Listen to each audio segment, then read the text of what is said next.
If you are serious about elevating your self-worth, then here are the 5 things that you need to immediately upgrade in your life. You struggle with low self-worth right now because your standards are low. That might really hurt, but that is ultimately the truth. When we have low self worth in our life, we're basically telling the universe the standards that we've set for ourselves. And you have low self worth right now because you tolerate a lot of shit in your life. One of the hardest things for us to do is to accept that and to finally let go of these things and upgrade ourselves so that we can upgrade our self worth. You need to get real with the standards that you set for yourself in your life, and you need to elevate those standards as much as possible. Not everybody should have access to you. Not everything should have access to you. You should be taking care of yourself better and have a standard for all of that. And so in this video, I'm going to break down those 5 things that you can immediately start to upgrade right now. And I promise you, you do these things, your self-worth is gonna upgrade so fast that people are just gonna be like, who are you? And that's exactly what I want for you. And the best part about all of these things is that they don't require any money. You don't need to go out and spend thousands and thousands of dollars to like upgrade your bags to Louis Vuitton bags or go start getting like, $300 facials. No, no, no, no. This has nothing to do with that. And with that being said, let's get into it. Upgrade number 1 that I want you to make in your life are the people that you surround yourself with. This can honestly be one of the most difficult things to upgrade because what it requires you to do is it requires you to take a step back and take a hardcore look at the people that you surround yourself with and ask yourself, do these people actually align with the high self-worth and worthy version of yourself? I feel like I can take a look at someone's partner or their friend group and get a deep understanding of where they stand with their self-worth and how they feel about themselves. Like, that is how telling all of this stuff is. If I'm around someone and their friends aren't necessarily people that are super ambitious and striving or aren't really supportive or they bring themselves down or critical, it gives me a really good understanding and sense of the type of self-worth the other person has. So what I want you to ask yourself is, how do the people that you surround yourself with make you feel? They don't necessarily have to be people who want to necessarily make $1 million business or have all these super high ambitions and goals. I think it's very important for us to surround ourselves with people that have some level of goals and ambitions and are doing some level of work to improve and grow themselves. If you're around people who are just like, meh, I'm just okay being like this in life. I remember a couple of years ago when I was seeing this guy, he was an engineer, and he literally said to me on one of our dates that he is okay just getting by in life and he doesn't want to do anything more and he just wants a job. And I was like, good for you, buddy, but that is so not me. It took me a couple more weeks to get out of that because of the level of self-worth that I was at, but if someone like that was to present to me now, I'd be like, no, sorry. And ultimately, when I talk about tuning into how you feel around the people that you are with, I want you to tune into, do you feel inspired? Do you feel cared for? Do you feel loved? And most importantly, do you feel like you gain energy and feel more energized after you're around these people? Or afterwards, are you just like, yeah, why did I hang out with them? Or like, that was a waste of time. The feeling that you get after you hang out with a group of people is a very telling sign of how those people essentially make you feel. And if you don't see yourself as worthy enough to set boundaries around these types of people, then you're essentially telling the universe that this is what you're worth, that this is what you're deserving of. It also just blows my mind so much that we are so afraid to be alone that we would rather allow ourselves to be in shitty relationships and be in shitty friendships as a result of it. I want you to have such an incredible relationship with yourself that you can be brave enough and strong enough to leave any relationship, to leave any friendship, because it's just no longer serving you anymore. The people you surround yourself will leech off of you, will suck your energy, and they will hold you down and prevent you from actually up-leveling in life. Like, you need to take this seriously. And a really simple way to just notice the difference is just spend a couple of times with people who actually inspire you and uplift you. Go to a networking event and surround yourself with people who have big goals and ambitions. And just take note of how being in that room makes you feel. Whenever I go to a local networking event or talk to another businesswoman, I am just so uplifted, so inspired, full of so much energy. And essentially, this is how your friendships and relationships in your life should make you feel. Yes, they're not going to make you feel that way 100,000% all the time, but most of the time, this is how they should make you feel. And if they don't make you feel inspired and uplifted, they should 100% definitely make you feel loved, cared for, and supported. I know that this is probably one of the hardest things to do, especially when you've had someone in your life for such a long time. Over the past few years, I've had to let go of some really, really close friendships. And I'm talking about, friendships that I was in since like elementary school. I've had to let go of relationships. And these were really, really hard and tough decisions that I had to make in the moment. But ultimately, I had to take a step back and ask myself, what do I believe I'm deserving of in life? And are these relationships a reflection of worthy Basleen, or are these relationships a reflection of unworthy Basleen? And immediately I was like, these relationships are a reflection of unworthy Basleen, and I am not her anymore. I'm worthy Basleen. I have high self-worth. And as a result of me having high self-worth, it means that I do not allow relationships in my life that do not reflect that. So please don't be in relationships because you're so afraid of being alone. And you have to ask yourself, are the relationships in your life a reflection of the worthy version of you or the unworthy version of you? Because if they're a reflection of the unworthy version of you, then you know what you need to do. Here are some signs of relationships that actually serve the worthy version of you that I want you to take note of. Number one is that these people encourage and support you. Number two, they respect you. Number three, there's some level of healthy communication. Number four, they actively listen to you, right? When you're talking, they're not on like planet Pluto. They're here actually listening to you. And number five, they help you believe in your own self-worth and they unconditionally support you. The second thing that you need to get super serious about is the way that you speak to yourself, and it's time that you upgrade that. Negative, critical self-talk follows low self-worth, like straight up. Like if I like cracked your brain open right now, like what are the thoughts that would come out? Not that thoughts would come out that way, but you know what I'm trying to say, right? Like if I was able to, peek into your brain, peek into your mind and see the thoughts that you're experiencing, do those thoughts represent the worthy version of you, or do those thoughts represent the unworthy version of you?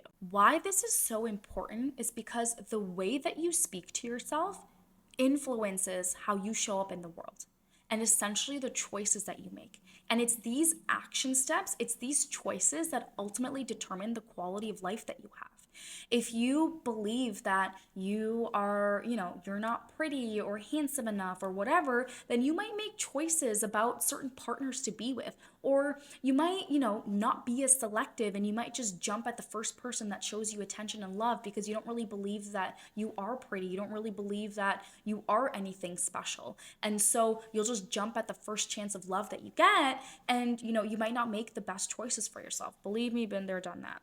Now, when you think about, your career and business choices, what level of success do you believe yourself to be at? When you make a mistake, do you be mean to yourself? Do you put yourself down? Because the more times that you do that, the less likely it is that you're going to get back up and push through and strive for that level of success that you can actually be at. And I truly believe it's the self-talk that you have when you make a mistake that is a clear reflection of how worthy you believe yourself to be. Like directly correlated to that. And start to switch up that self-talk. You should seriously be your own freaking biggest cheerleader. Your biggest cheerleader. And stop expecting other people to validate you. Stop expecting other people to compliment you and do all these things for you. These are things that you should be doing for yourself. And the most powerful thing about this is that when you start to do this for yourself, you start to need it less from other people, and then you can be selective and choosy about who you hang out with, who you surround yourself with. See, this is all connected. And here's the other thing too. You can be as confident and as conceited as you want to be mentally. This is not about us making other people feel bad or being overconfident or overconceited in settings with other people. I'm talking about internally. Like literally all day long, I'll be reminding myself that I'm a great doctor, that people love my content, that my business is flourishing and shining and growing. And when I make mistakes, I'll tell myself it's okay. Let's learn from it. Let's move through it. Let's see who we can ask for help so that this doesn't happen again. And I'll constantly throughout the day be telling myself how much I love myself, how worthy I am, how deserving I am of all amazing things, of all the successes that I want in life. When I look at myself in the mirror, I'll tell myself like, wow, you are gorgeous. Your skin is glowing. Your hair is shining and it's growing so strong and so long and it's awesome. And so this is how I speak to myself all day long. And it's like, how can I not have high self-worth when I'm constantly complimenting and validating myself? If a thought comes up in my mind that doesn't serve the worthiest version of me, I literally go cancel. All my friends know that I say this now. I got like everybody on it. I'm like, cancel. It is not allowed. You need to set a higher standard of the thoughts that you allow to flourish in your mind. And if those thoughts don't make you feel good, I'm sorry, cancel. Say stop, say cancel, whatever you need to say. These thoughts are not allowed anymore. You need to stop being a victim in your life. You need to stop being like, this is so hard, I can't do it, blah, blah, blah. I know it's hard. I struggled with depression for 5 years of my life. I know it's freaking hard to switch your mindset. But if you don't start, you will never get to the end goal. Because I am at that end place now. And it is so easy for me to switch my mindset. It's so easy for me to cancel the thoughts. And this is because I've been practicing this day in and day out for over 10 years now. And it doesn't have to take that long for you, but you need to start somewhere. And you need to just start by upgrading the standard of the thoughts that you allow to flourish in your mind. Because you will forever struggle with low self-worth if you continue to allow these thoughts to flourish. So get out of that victim mindset. No one's coming to save you, honey. No one's coming to save you. You need to be your own savior. You need to be your own cheerleader. Thoughts that make you feel small, thoughts that make you feel unsuccessful, thoughts of self-doubt, thoughts of negativity, they are not allowed. They are not allowed because the highest, worthiest version of you does not allow those thoughts to flourish in their mind. So you stop doing it for yourself. Stop doing it. And stop complaining and saying that this is so hard and it's easier said than done. Blah. I swear the next person that tells me that, yeah, I know it's easier said than done. This is why most of us end up living our life in negativity. This is why most of us end up playing it small in life. But you're here because you don't want that. And I don't want that for you.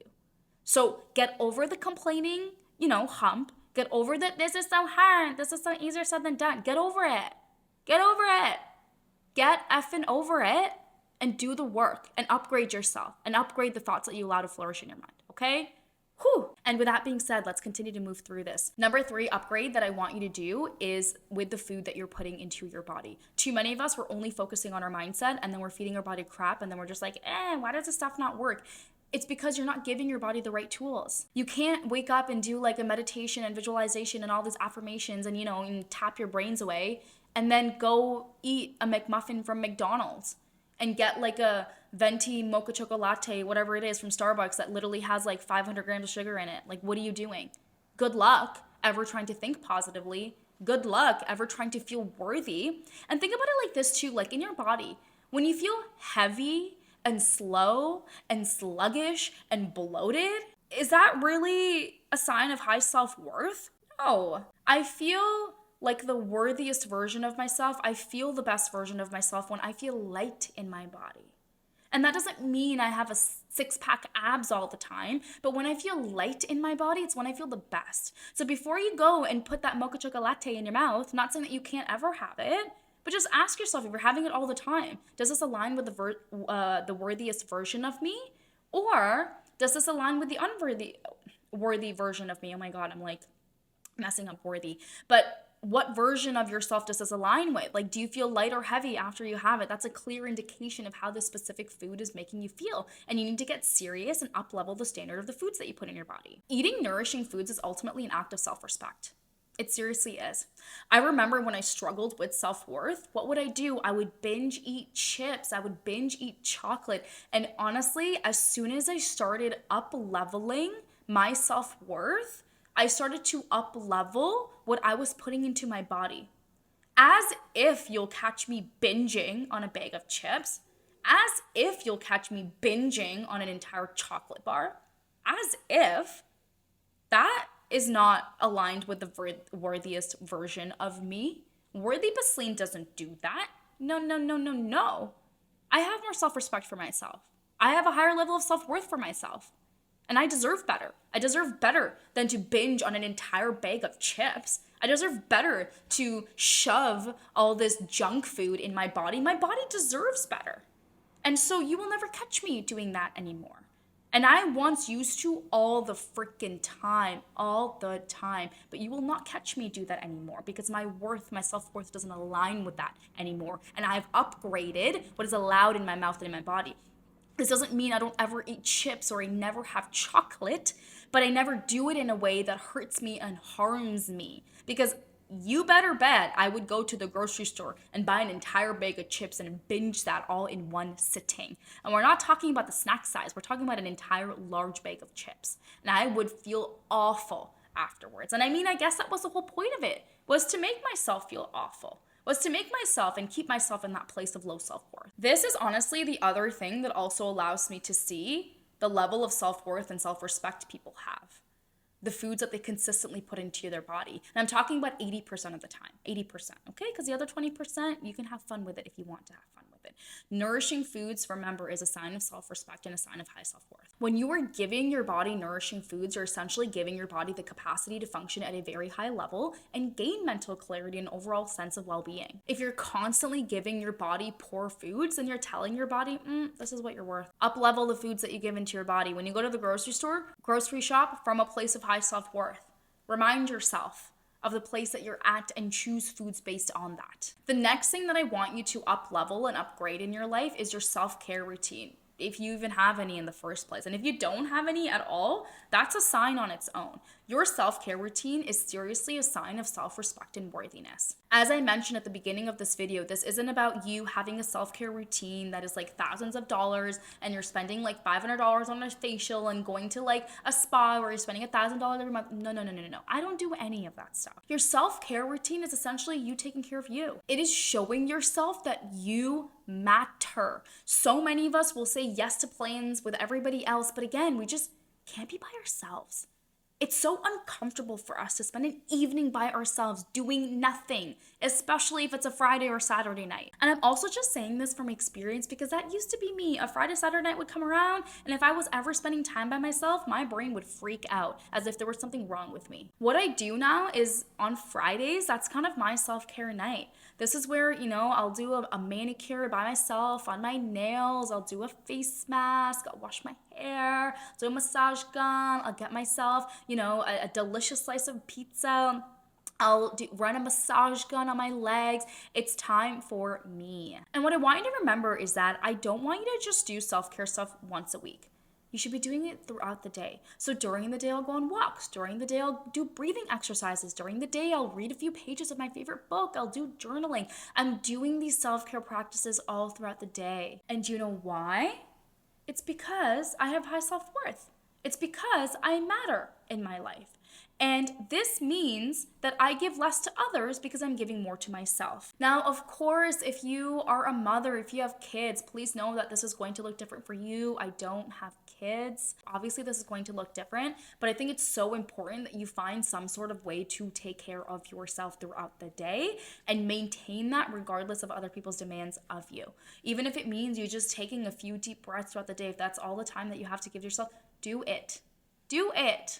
It's time that you start also investing in you, investing in your self-worth and showing yourself that you matter. And the last thing that I want you to seriously upgrade and up-level in your life are your goals. I want you to dream big. Like, set ambitious, inspiring goals for yourself. My rule of thumb is that if my goals don't make me a little bit nauseous in my belly when I think about them, then they're not big enough goals. Small goals is a sign of what you believe you deserve in life and are capable of. For example, when it comes to a lot of business owners financially, a lot of them are like, I want to hit 10K months, which don't get me wrong, that's a lot of money. It's a lot of money. It's a great goal, but it's like, is that all you think you want in life or deserve in life? And what would it look like for you to dream bigger and dream about hitting $50,000 months, hitting $100,000 months, hitting $1 million months? Like, even when I think about $1 million months, I'm like, oh my God, is this possible? This is the level that you want to be thinking at. that. When you have high self-worth, you believe that you can do more, that you can get more, and that you deserve that. When you have high self-worth, you believe in your capacity and ability to be able to do more and achieve more in life. I want you to get serious about your goals and create goals that actually reflect the highest version and best version of you, and most importantly, the worthiest version of you. Big dreams inspire big growth. Big dreams are a sign and signal to you that you are capable of achieving greatness in your life. Now, what's very important is that you don't wait to celebrate until you've achieved the big goal, and you make sure that you're celebrating your small successes and wins as you get there, because that actually builds momentum and actually helps you stay on track. So very important to remember. So please, dream big. Dream bigger than you ever thought possible. Dream bigger than your family, your parents, anybody else around you has ever thought possible. Because why not? You have this one beautiful, incredible, amazing life, and I want you to live this life from the highest, worthiest, most incredible, amazing version of you. So I want you to go out there and I want you to upgrade all of these things in your life. Upgrade the people you surround yourself with, upgrade the way that you speak to yourself, upgrade the foods that you put in your body, upgrade your self-care routine, and most importantly, upgrade your dreams. If you are serious about upgrading and elevating your life by optimizing your brain health, then use the link below to book a free 30-minute discovery call with me, and we'll talk about what that protocol and process looks like for you.